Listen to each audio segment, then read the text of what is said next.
Commercial ബാങ്കിൻ്റെ കുറച്ച് functions ഒക്കെ ഒന്ന് അറിയാൻ വേണ്ടിയിട്ട് വന്നാണ്. അതൊന്ന് എക്സ്പ്ലെയിൻ ചെയ്ത് പറയാമോ? തീർച്ചയായിട്ടും. Thank you madam. കൊമേഴ്സ്യൽ ബാങ്കിൽ 2 തരത്തിലുള്ള ഫങ്ഷൻസ് ആണുള്ളത്. ഒന്നാമത്തത് അക്സെപ്റ്റിംഗ് ഡെപ്പോസിറ്റ്, രണ്ടാമത്തത് ഗ്രാൻഡിങ് ലോൺസ്. സാധാരണയായിട്ട് ഞങ്ങൾ 4 തരത്തിലുള്ള ഫങ്ഷൻസാണ്, 4 തരത്തിലുള്ള ഡെപ്പോസിറ്റാണ് ഞങ്ങൾ സ്വീകരിക്കുന്നത്.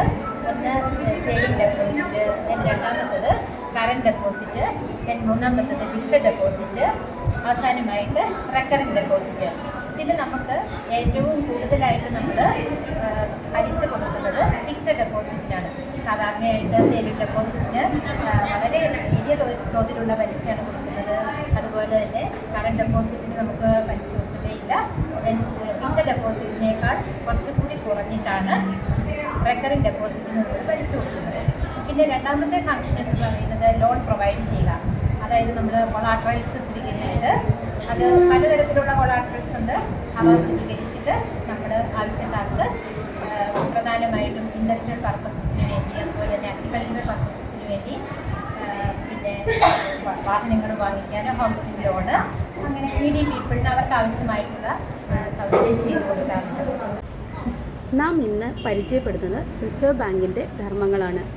നോട്ട് അച്ചടിച്ചിറക്കൽ അല്ലെങ്കിൽ പ്രിൻറ്റിംഗ് ഓഫ് കറൻസിയാണ് ഫസ്റ്റ് ഫംഗ്ഷൻ. രണ്ടാമത്തത് കൺട്രോളർ ഓഫ് ക്രെഡിറ്റ്, വായ്പയെ നിയന്ത്രിക്കൽ. മൂന്നാമത്തത് ഗവൺമെൻറ്റ്സ് ബാങ്ക് അല്ലെങ്കിൽ ഗവൺമെൻറ്റിൻ്റെ ബാങ്ക്. നാലാമത്തത് ബാങ്കേഴ്സ് ബാങ്ക് അല്ലെങ്കിൽ ബാങ്കുകളുടെ ബാങ്ക്.